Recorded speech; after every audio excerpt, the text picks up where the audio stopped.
find a seat. What a great crowd this morning.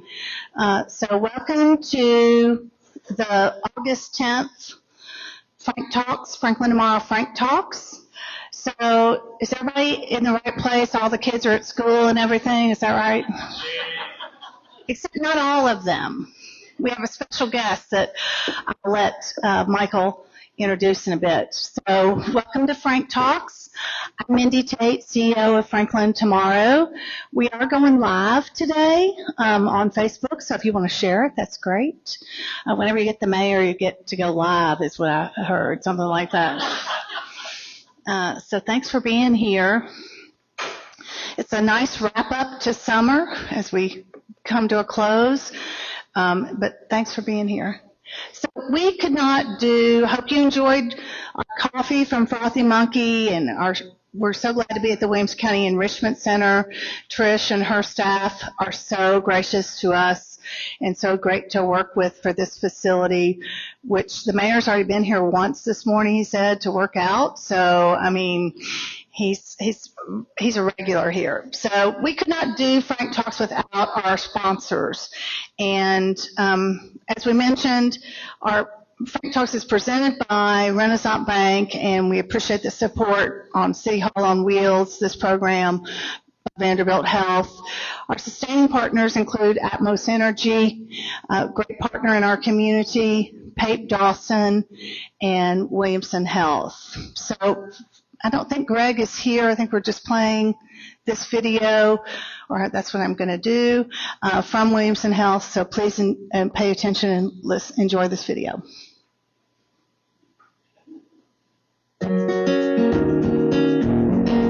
For nearly 70 years, Williamson Health has served Williamson County with high-quality, compassionate care close to home. As our community grows, so do the healthcare needs of the people who call it home. At the Williamson Health Foundation, our role is to support that mission by connecting donors with opportunities that make a meaningful and local impact.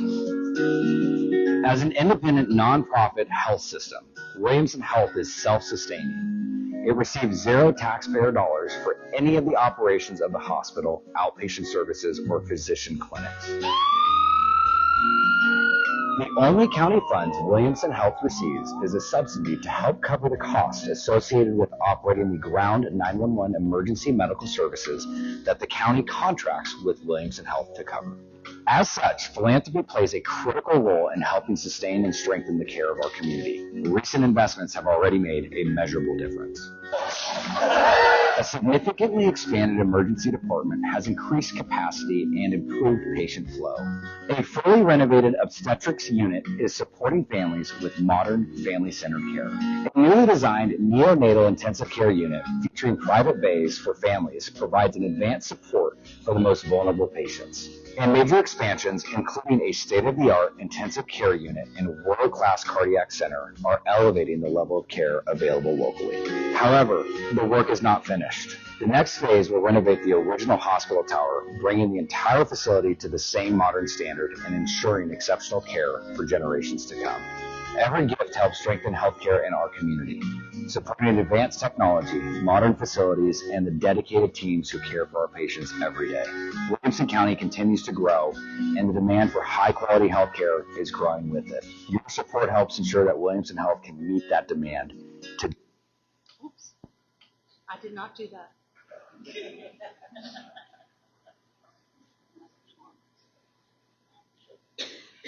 Sorry, I did do that. Oh, there it is. It's a little tricky. Okay, there we go. It's back, but we won't play it again. We will not play that fully again. Jason was about done talking about Williamson Health Foundation, so we'll go on to the next slide. Again, Renaissance Bank, Diane LeBlanc is here from Renaissance this morning. Where's Diane? There she is, back there. Thank you. Vanderbilt Health, Brady Cannon is here. Brady, where are you at? There he is. And so we're going to get started because we have a lot to talk about this morning in terms of infrastructure investment. And we have three people who know probably some of the three people who know the most about it in our community, and we are glad they are here. Mayor Moore's written a ton of notes on that front page of his slides. I don't know. So we're so glad you're here, and I'm going to turn it over to Mayor Moore. Okay. Do you want to advance this? No, I'll let them do that. Yeah, well, good morning. It's great to see such a nice crowd today, and I appreciate your interest in the infrastructure in the city of Franklin. How many people had trouble getting here this morning? Yeah, okay. How many people have an interest in infrastructure? Yeah, that's why you're here. And how many people would like more sidewalks in their neighborhood? Yeah, good. So you're going to learn a lot this morning. I think this is really a great program. You know, I always like to tell my fellow mayors that Franklin does a lot of planning, and like a lot of communities, we're able to put those plans not on a shelf but into action. And so you're going to hear a lot this morning about our 10-year capital project plan, how we're going to fund that project, and the status of some projects, whether they're under construction, whether they've been completed, whether we're in the right-of-way phase, or whether we're out to bid. So we've got the experts here with us today. We've got Paul Holzen, who's the head of our engineering department, and we have Michael Walters-Young, who has never been a person that wasn't recognized. He's the head of our budget and performance department for the city of Franklin. So I'm going to start out by allowing Michael to come up and get us started and learn what's going on in Franklin. So thanks for coming.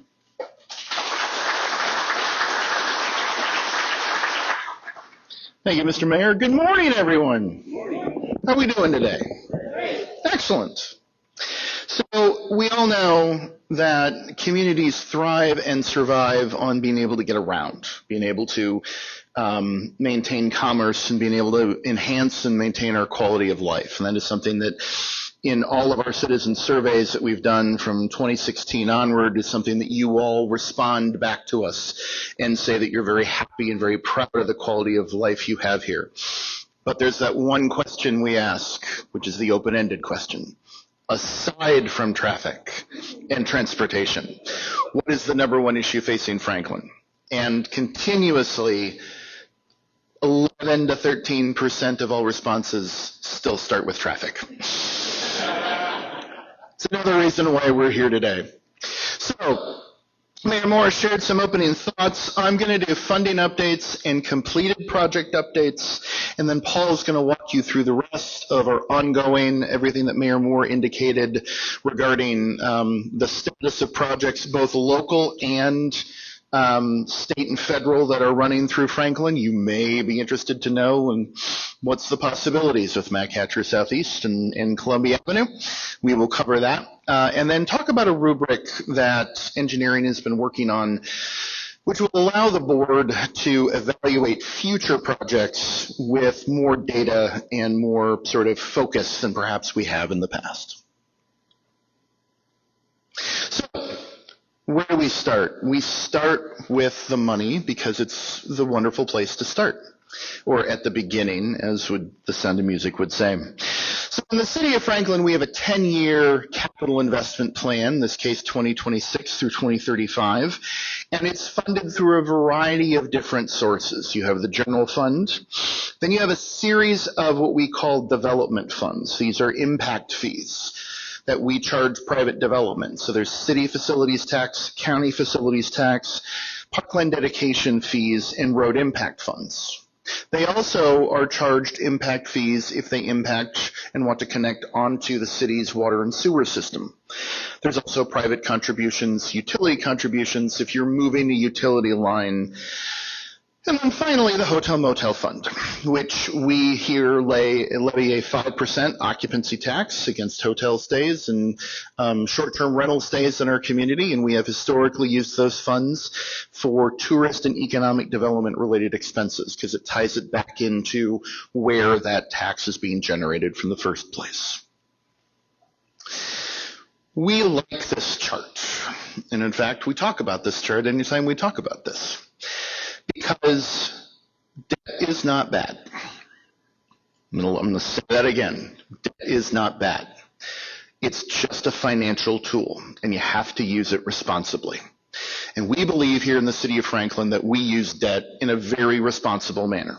Because out of a 10-year, $456 million, $460 million in revenue dollar plan for capital investment, 70% is funded with cash, and only 30% is funded with debt. There you go. That's what we're looking for. Debt is a tool, and it's a necessary tool. And in fact, the city of Franklin does have debt. As of June 30th, 2026, we have $222,121,990 in general obligation bonds that will mature in 2051. Now, we don't borrow for computers, we don't borrow for pencils, we don't borrow for, limited dollar things, but we do borrow for a new city hall or for large fire apparatus that costs a lot of money and requires multiple years. We also borrow to maintain your roads. Major arterial roads we fund through borrowing, and then we augment that in your neighborhood streets through our street aid fund in order to keep up with the wear and tear on Franklin roads. Water and sewer or revenue bonds, we have $122,633,126 bonds with a final maturity in 2053. The largest chunk of that was the money we took out from the state revolving fund in order to upgrade the wastewater treatment plant, or what we call the water reclamation facility off Claude Yates. Almost done with debt. So one of the things that we look at is, are we borrowing enough in terms of, where is our funding metrics? So you can see on the screen that there are three metrics that we look at. We are AAA rated. You live in one of the most financially stable places in America. You have a state that is AAA. You have a county that is AAA, and you have a city that is double AAA rated. You cannot get more financially stable with an impartial group of arbiters than that. That also deserves a round of applause.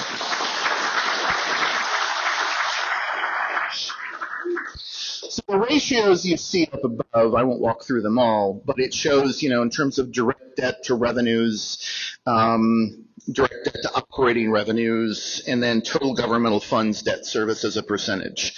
If any of these start to go over where you want, we get concerned. But you can see that, total direct debt as a percent of full value, we want less than 1.75%. We're at half of that. Direct debt operating revenues less than or equal to 3 times. We're at half of that. And then total governmental funds. If you look at our governmental funds debt service compared to the total, less equal to or less than 25%, we're at half of that. And that is after the single largest borrowing of debt we've done for general obligation in the city's history in this year. So we feel very comfortable that we're staying within our policies, we're staying within other guidelines, and that we are practicing appropriate fiscal stewardship. But you borrow for a reason, to complete projects. So from 2020 to 2024, the city of Franklin, Tennessee completed 14 capital projects with a total of $57.8 million in investment. 5 parks projects, 4 transportation projects, 4 general services projects, and 2 stormwater projects. Among the highlights, how many of you been to the new Bicentennial Park? This came in under budget and just a little longer than originally planned. But it was well worth the wait. And for any of you who have been able to take in an event there or not, we encourage you to, whether it be line dancing or movies in the park or 30th anniversary celebrations for Leadership Franklin. It's a beautiful facility, and it will serve us well for many years to go. One of the other ones we completed in 2025 was the main barn at Harlansdale. This really renovated that space so it is, how would I put it, rustically functional now. You can still stable horses, you can still do what you need to in a main barn at a former horse facility, but you've got a functional working back kitchen, you've got appropriate airflow. It's a wonderful space, available for events and certainly for the community as well. We did a series of bundled bridges. West Main, Pratt Lane, Spencer Creek, Baker's Bridge, and Mallory Lane. Bridges are one of the things that have wear and tear most quickly in your infrastructure. It's because they are, a different type of structural support. You don't have land underneath it, so you're relying all upon how that's built. And that also means that elements can get all the way around it. Up north, where I used to live, salt would eat through bridges quicker than anything. And any of you who have lived north of here know that salt will do that to your undercarriage, and it'll do it to your bridges. We don't have that problem in as great detail here, but bridges do need to be monitored and maintained. And finally, Jordan Road in Cool Springs. This project brought it up to the city standard from Aspen Grove to Mallory.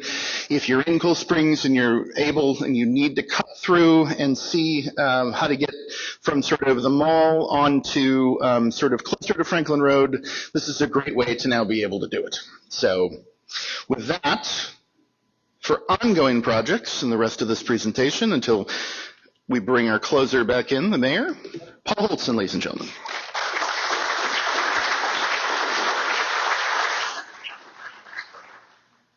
All right, thank you, Michael. I'm Paul Holzen. I'm the engineering director for the city of Franklin. I'm going to get to talk to you about our ongoing projects, but I want to say that I'm representing a large group of people that help deliver these projects, from public works to administration to budget and performance to attorneys. It takes a huge team to deliver all these projects. What you're seeing, well, not seeing yet. Now what you're seeing is our scorecard. I call it my report card. I feel like I get judged on this every quarter. And is our team moving projects from the red to the yellow to the green? And so it's something that we update, we share with our board to show progress every quarter. And so again, it's actually, I never thought it'd be stressful to spend money. I always thought that would be a fun thing, but we get a large amount of funding from our board of mayor and aldermen, and I have to spend it responsibly with our team to try to deliver those capital projects. So the first project we're going to talk about is the new city hall. The crane is down. It's looking amazing. We're making progress on it.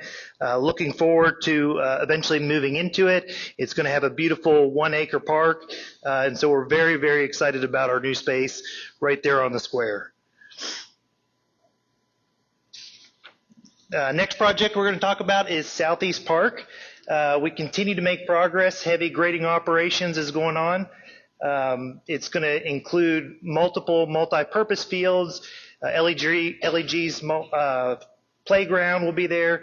It's estimated to cost $80 million. We spent about $33 million to date, and we're looking forward to delivering that project in 2028. Next project is McEwen Phase 4, which is Cool Springs Boulevard to Wilson Pike. You think of this as a roadway job, but it's also a utility job. We're relocating a major gas line. We're relocating a major force line, relocating a water. We're dropping the hilltop about 15 feet. And so when we do that, we have to keep all those utilities active to everybody. So it's a very, very challenging job. We're getting ready to build a temporary road, which will be turned into a multi-purpose trail. We're building the westbound lanes, which is where we'll shift traffic to, and then we'll eventually build the eastbound lane. So it's a total of 3 years of construction and anticipated to be done in 2028. This is actually the largest capital project that the city, roadway transportation capital project the city has ever done on its own without TDOT involvement. So it feeds into the Cool Springs area. There's about 16,000 vehicles a day on this road, so it's a very, very challenging job, and Vulcan's our general contractor, and they're doing a great job out there. So I'm sorry, we are going to have to shut down Lewisburg Pike again. Lewisburg, it says sidewalk project out there. And I want to give a shout out to civil constructors. They're going to be helping us with this. In my 16 years, they've helped us with many, many projects, a good partner. But this is really Lewisburg reconstruction project. We're having to install sidewalk, new storm drainage, new water line infrastructure, new gas line infrastructure, and sewer. Now the problem is we're right at the CSX tracks, and so a lot of this infrastructure has to be bored under those tracks, and so it'll be about a year closure. And unfortunately, there is not much we can do, and I will tell you that I drive this roadway every single day, and so that this will be very disruptive to me as well, so we're going to work really hard to get this done. But that sidewalk has been needed for many, many years, and the infrastructure is also needed to be upgraded. So very excited to start that project. Total estimate's about $4.1 million, and it's a one-year construction project. So next project is Liberty Park. We work really closely with the Parks Department. They're more the visionary as to what we're going to do, and the engineering department helps facilitate the project. We're getting ready to start a bridge reconstruction there. There's an old metal frame bridge there. As Michael stated, salt is not good for bridges. That salt ate through that bridge in 10 years. And so we're going to put in a concrete box culvert there to replace it. We're also going to replace the irrigation system in the ball fields. And then in 2028, we're going to bid out another phase, which is going to help us build some pickleball courts and enhance some of the baseball and cricket facilities there. So another great project. Estimated total cost is about $11.6 million. That's Liberty Park off of McEwen and Turning Wheel over near McKay's Mill. Next project, some of you have probably heard about this, is the East Main Street Bridge Replacement Project. This is a TDOT project. The city is involved in supporting TDOT in that project. We're anticipating construction to start this fall. We are luckily going to be able to keep 2 lanes of traffic open throughout the 3 years of construction for this project. This bridge typically lasts 70 years. This bridge is 100 years old, and so it needs to be replaced. So it'll be a little bit disruptive, but we'll be able to maintain 2 lanes of traffic. For the first year and a half, we'll be able to keep the sidewalk open. Unfortunately, the second year and a half, we will have to close that sidewalk, creating a gap between downtown and the factory. And so we're looking at ways to work with transit to try to enhance that. We got about a year and a half to figure that out, but it'll be a great project. The city contributed about $927,000 to do some enhancements. We're still working on finalizing what those enhancements look like to that bridge, but we look forward to that project starting here in the near future. So many of you seen the resurfacing project on Mac Hatcher, and as you're headed southbound on it, you're probably wondering why there are 2 lanes striped. So the city is actually in partnership with TDOT when they did their resurfacing project. They actually built the shoulders up, made them full depth asphalt, and the city is working on a project now to add double left turn lanes at Royal Oaks. So this will be an interim solution to try to help move traffic. Is it going to be perfect? No, it's not. But the improvements we're making are going to be for the long term and will not be ripped out. It will substantially help church traffic on Sunday, and it'll help with those peak hours. So very excited about this project. It was recently bid out. We anticipate starting here in the next 30 to 60 days. And our goal is to have that project done this year before the asphalt plants close late in November, early December. So we're moving as fast as we can on that. This is another city project, 100% city funded, Mac Hatcher and Hillsborough Road. Unfortunately, many of you know that the state of Tennessee has very limited funding, and you see us spending a substantial amount of city local dollars on state routes, and it's necessary. If the state can't do it in the next 10 years, we have got to do it. There's over a mile queue here in the PM peaks and the AM peaks, and so this project essentially is an intersection upgrade where we're going to put additional through lanes in all directions so that we can try to move traffic quicker, more efficiently through that intersection and provide interim relief until the full northwest quadrant can be completed. We estimate this to cost about $3.9 million. I was working as hard as I can with our team to try to get this done this year, but it's probably going to be, it'll start this year, but it'll probably be springtime of next year before we can get this project completed. So Long Lane project, this one's been on the books for a long time, and we're moving forward in right-of-way acquisition. This will be another bridge over I-65. Those piers were put out there on I-65 maybe 12 years ago by TDOT when they widened I-65, and we finally got the funding to be able to build the bridge. And so $28.2 million.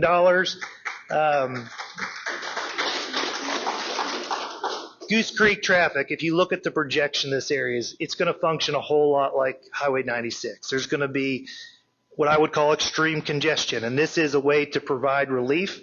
We're able to get out in front of the infrastructure or in front of the development, and so this is the city really trying to step up. Goose Creek is a high growth area that's coming, and so this is us really our board investing in building infrastructure in this area of the city. I see a question.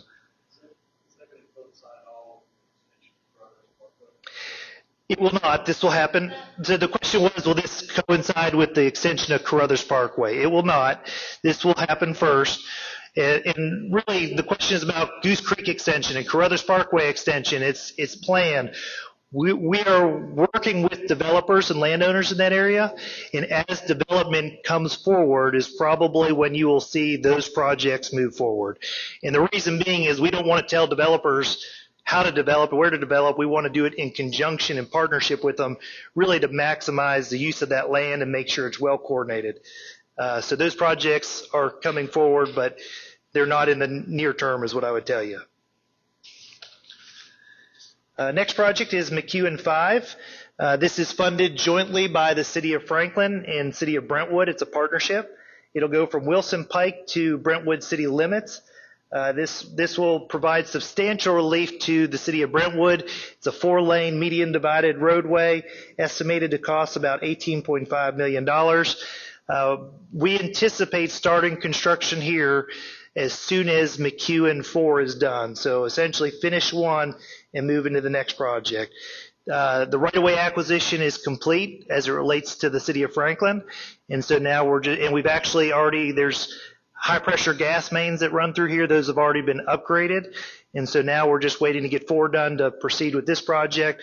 Again, this is that major east-west corridor that one day will connect I-65 to I-24. So Columbia Avenue project.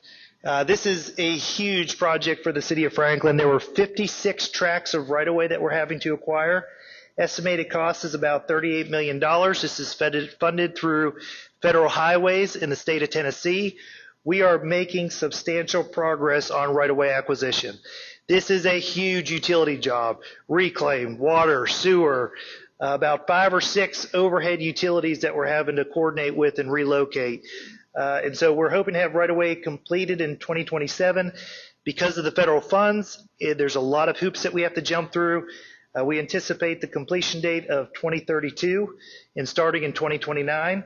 And so we continue to work hard to deliver this project. This will be a very challenging and large project for the city.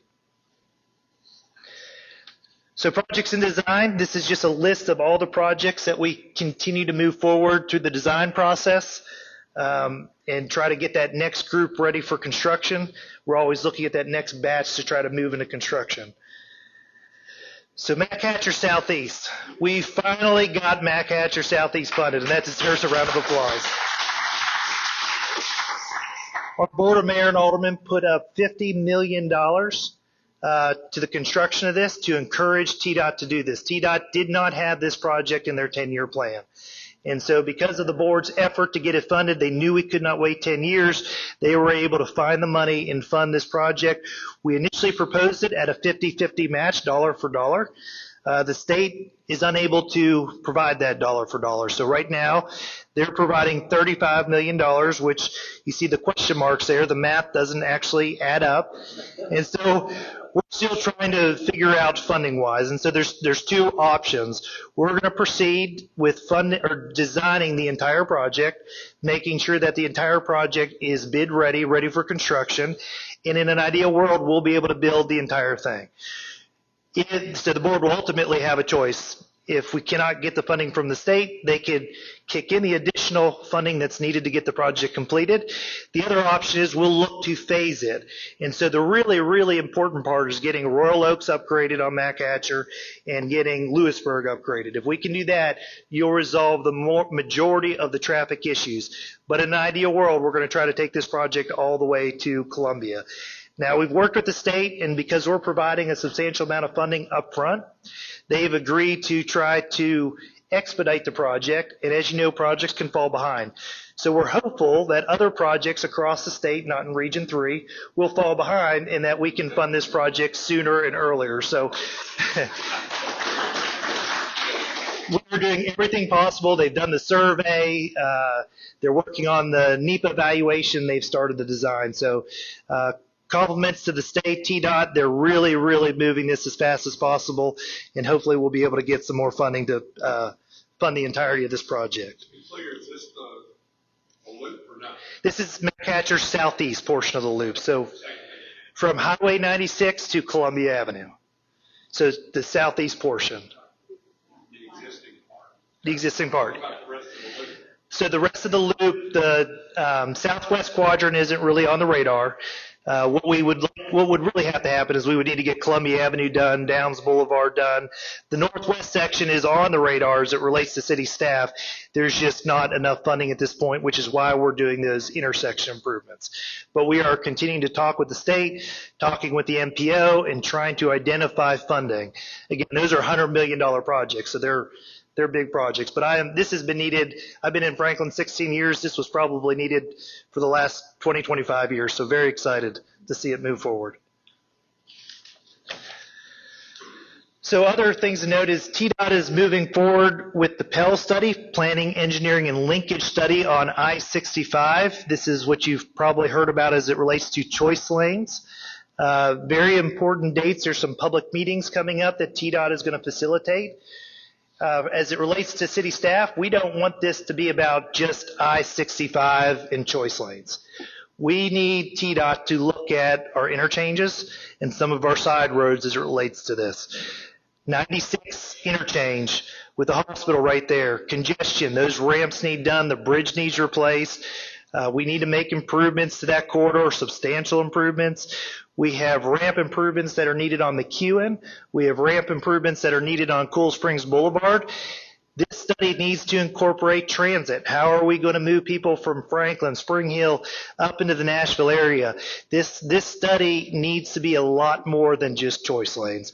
And so I encourage everybody to try to attend these meetings and really push TDOT to make it bigger than just I-65. Very, very important. And so Mayor Moore, Eric Stuckey, our city administrator, is coordinating with Mayor Anderson at the county and other mayors to really get together, get the cities, the counties together, one voice, so that we can go to TDOT and really push these improvements. Otherwise, they may proceed and just think about I-65. We got to think big picture. This is our chance to do that.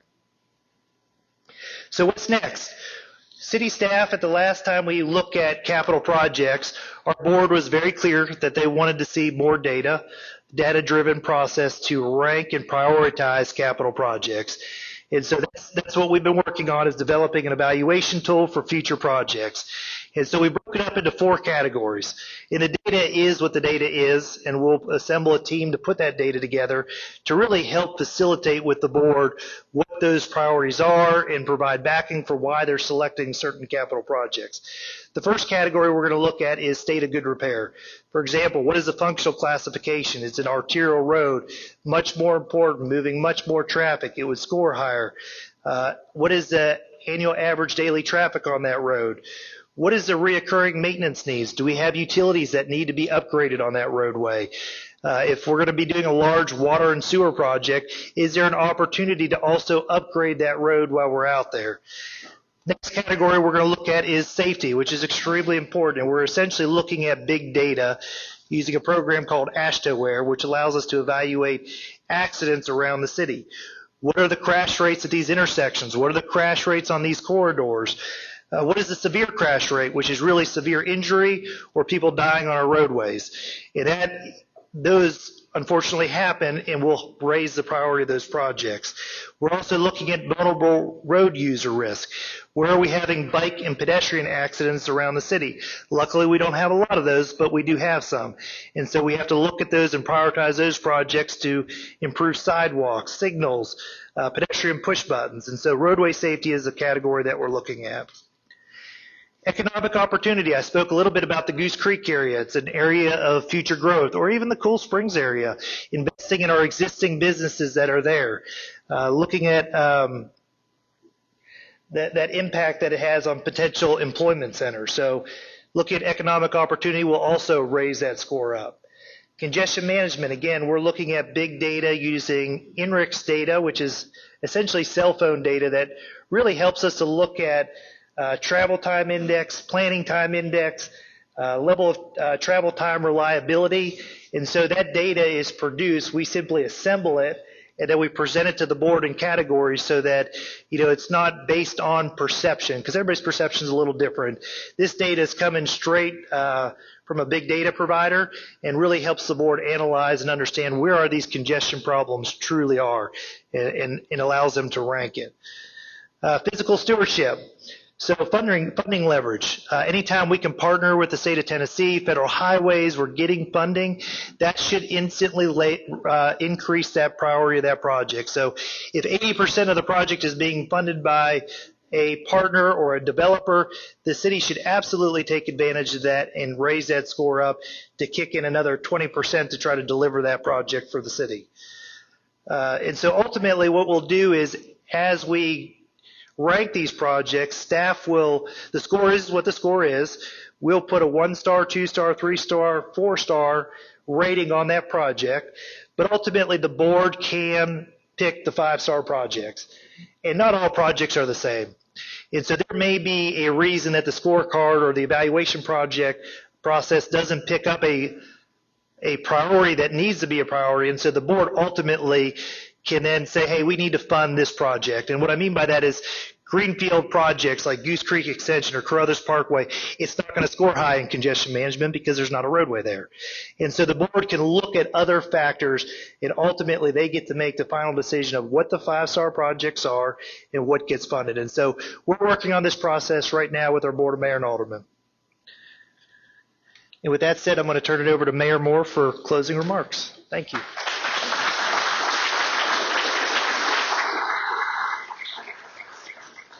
Well, great job, Paul and Michael. Thank you so much. And I appreciate your mentioning the $35 million that we have from the state of Tennessee. During the last General Assembly session, our state representative Lee Reeves was able to secure another $15 million for us. So moving forward, we're not going to sleep at the wheel. We're going to keep the pressure on the state to continue funding this project. Which brings up some comments about the statewide partnership program, which is how we got that segment of MacHatcher funded. There are like 90-something projects that the state has said they're going to do within the next 10 years. That's it. So if you're doing your math, you're thinking, well, there's not enough money, and you're absolutely correct. The project needs in the state of Tennessee somewhere around 35 to 70 billion. The amount of money that the state has is about 1.5 billion per year. So there's a large funding gap. We've been advocating regularly with our state reps, our state senator, and plan on having additional conversation as the new governor is elected, and also the new state senator, and so on and so forth. We'll continue to advocate, but there's building roads and infrastructure is very complicated, as you got the impression this morning, and the average time to build a road is a minimum of about 8 years to get it planned. You mentioned Mayor Anderson and myself. We're part of the growth committee. If you remember, we had redefined all of our urban growth boundaries a few years ago. That particular committee continues to meet, and discuss on a regional basis with all the other mayors and city managers for the cities in Williamson County how to continue to move transportation projects forward. Thank you for mentioning the Pell study. We're going to be actively involved. We do have a meeting coming up this week where we're going to kind of compile our thoughts about what we're going to present to the consultants that are doing the Pell study. I would agree with Paul that I think we're short-sighted if we're just looking at choice lanes in the I-65 corridor. We have a big median there, which could handle a light rail or maybe. I don't know. I think we need to be looking at that, and certainly these congested and out-of-date intersections that we have. So lots going on as far as transportation. We're doing it as fast as we can. We have a great team working on it continually. I would urge you, as you see your state reps, your state senator, the governor, your congressman, to encourage them about the needs for infrastructure. I think we're getting their attention, but we need to continue to put that pressure on them. So let's give the panel a great hand. And I'll turn it back over to Mindy. Check this out. I am going to take questions. I have one. So today we've explored basically one phase of infrastructure, and that's been, for the most part, transportation related today. But infrastructure covers a wide range of things, like $80 million for the Pearl. That's not just for a park now, is it, Paul? Can someone explain what is going to happen at the Pearl and why that's an $80 million project as compared to another park facility? Just cause. So $80 million is for recreational facilities at the Pearl. Now, that land is not going to be used just for a park, but that includes the new athletic fields, it includes LEG's Dream World, it includes Robinson Lake, so all of the land in and around it. But that land was not originally purchased for a park. It was purchased for a second water reclamation facility, or what we would refer to as the South Plant. Over time, the technology has improved to such a degree that the whole amount of that parcel that we thought was going to need to be used for a water reclamation facility, we only actually need about 30% of it. So we've been able to reappropriate the remaining 70 for recreational uses that will benefit the community. Great, thank you so much. So also, this weekend we experienced unbelievable rain and situations where roads were flooded, and I'm sure some people are wondering, well, that had to be because of a new development or something, but 6 inches of rain in 3 hours makes me flash back to May 2010, but I don't want to do that because that was not a good time. So these state projects that are moving forward, like East Main Street Bridge, the project on Lewisburg, they're very, very complicated, right, Paul? I just want to say that it's sort of almost a dated, it's a moment-to-moment conversation almost. How to keep track of it and keep them on track, and pray for the others not to. Passing this to Paul, I'm glad you brought up flooding, because the bridge project on Franklin Road will actually get about 50 houses out of the floodplain. Now, Yeah, the East Main Bridge project, as Mayor Moore just spoke about, drops the floodplain about 2 feet right there at the East Main Street Bridge. So that was a partnership and a study done by TDOT and the City of Franklin and the U.S. Army Corps of Engineering. So as I said before, we have a huge team of people that work on these projects.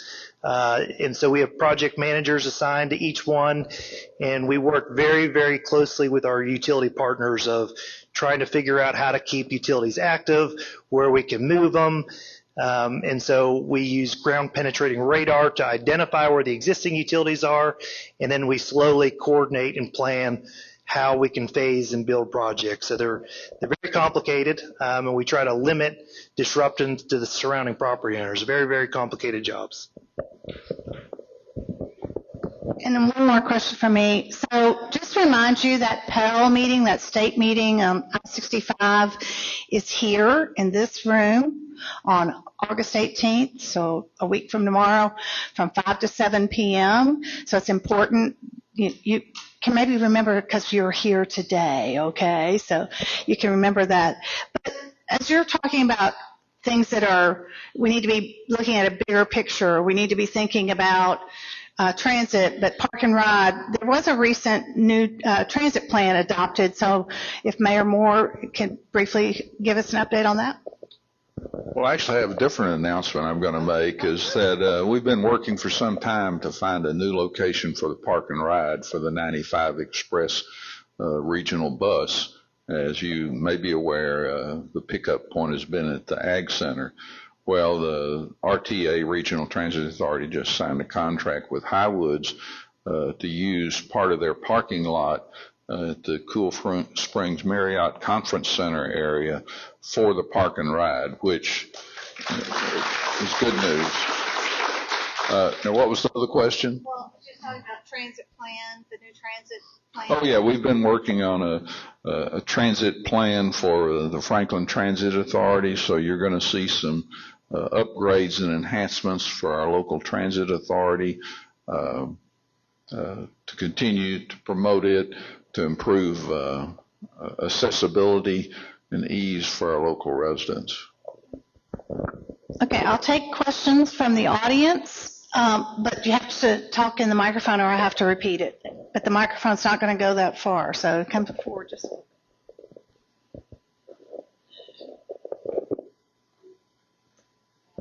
Sure. So just a quick question. My wife and I recently moved to June Lake, which is, of course, intended to be, well, eventually, hopefully will be, have offices and retail. And I guess my question is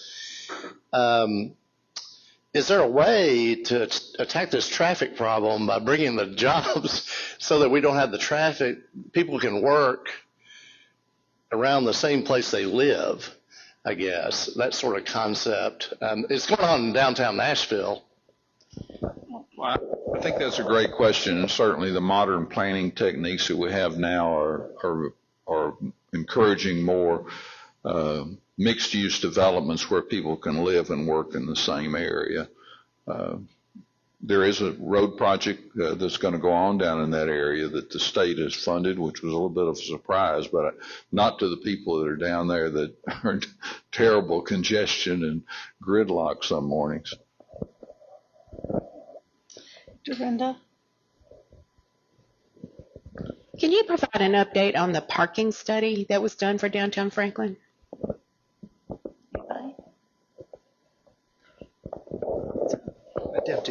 So it's actually being led by our planning department. I was involved in the last parking study, and so they're continuing to work through that through public engagement. I know they have a committee that's working on it. And again, it's what I remember from the last study is that parking is a real problem in that core.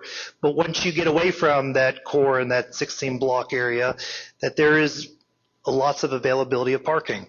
But they're continuing to work with the business owners and the residents to try to finalize that. Again, the planning department's leading that, so that's about all I have on it. It's not finished yet. And part of that will also be that when City Hall opens, there's additional underground parking there, several hundred or a couple hundred or over 100 spaces there. One more question? Bev? Okay. I want to add to that. Thank you so much. This is really, really helpful. When you're talking to your elected officials, especially the congressmen and your state reps and our new governor coming in, please remember this is something really important. A lot of times they go, well, you're a rich county. You're a rich county. You need to go out and do other things. We are an economic driver for the state. We are the economic driver for the state, one of the top ones. If we don't pay attention to the economic drivers, then we lose our jobs, and we lose our quality of life, then we lose economic incentives. We lose these things, and the state ends up losing as well.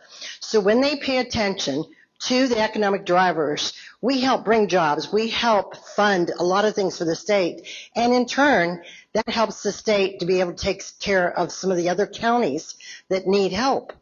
So please remember to tell your elected officials that, because that is something I think is a missing element, and I think we all work, I know the mayor works really hard on that as well. I just want to remind us all that, because one of the number one projects, as they mentioned up here, is that I-65 and Route 96 Murfreesboro Road at the hospital. We have to get our ambulances through. We have to get our fire trucks through. So please remember that when you're talking to them. Thank you. Thank you so much. Thanks, Bev. One final question, Teresa?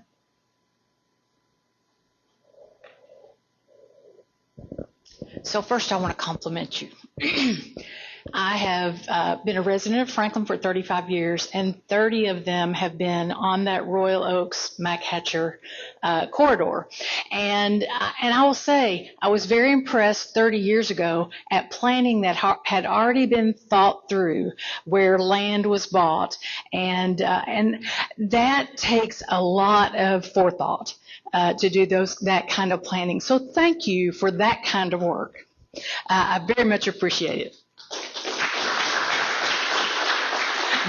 The other thing that I will ask is, some time ago, and I know this is a state, maybe state and federal project, the Moores Lane interchange. I haven't seen anything happen there, but I did hear at one time an announcement that that interchange was all going to be worked on. So if you have any update on that, and Mallory Lane is one other area of a lot of congestion, and I've just wondered, I don't remember hearing you say much about Mallory Lane this morning, and so if there is some planning to either divert or improve traffic there.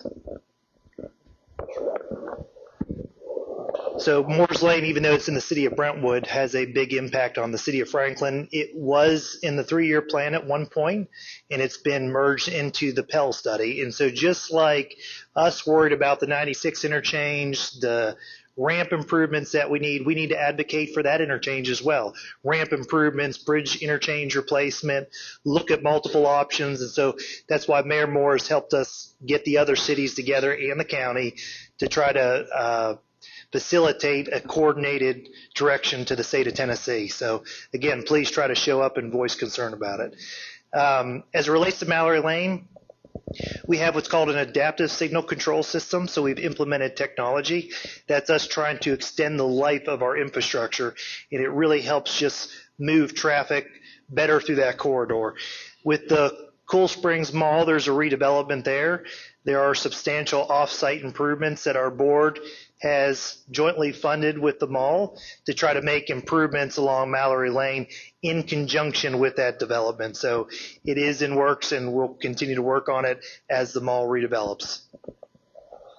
Paul, maybe good to tell what the extent of the Pell study is, just so people understand. Pell study goes into Nashville all the way down to Bear Creek Pike in Columbia. I think is it Thompson Lane in Nashville? I thought it went to 440. I think, yeah, 440. Yeah. Yeah, the Pell study goes, it's like 35 miles. It goes from Thompson Lane, 440 down to Bear Creek, which is the Columbia, down into Columbia. So it is very important. Again, August 18th here in this room, 5 to 7 p.m. So that's very important. Thank this group for coming to speak to us today. I was joking with them before, but it's true. I think you have 79 items on tomorrow night's Board of Mayor and Alderman agenda. Yeah, stay tuned. Yeah, stay tuned. If you can stand to watch it that long, that would be great, too. So thank you again to our partners. We're still celebrating our All-America City Award with the City of Franklin. This level of planning that goes goes into the work in our city is a big part of that, but so is the citizen engagement. So we're working on the next phase of that right now. How do we amplify the award? How do we work with the city and the citizens, most importantly, to further engagement in our community? So we're working on that. Our board is working on that and working with the city constantly. So we appreciate that. We announced this at the Breakfast with the Mayors on the 28th. Franklin Amaro and others in the community have established a scholarship at Columbia State to honor Mayor Rogers Anderson for his longtime service, and that's still open, and we're proud to have been a part of that. And thank you for being here. Our next event, second Monday of September, is always when Frank Talks is, second Monday in the morning, but don't forget that Pell meeting next Tuesday night, 5 to 7 in this room. Thanks so much. Go out and make it a great day.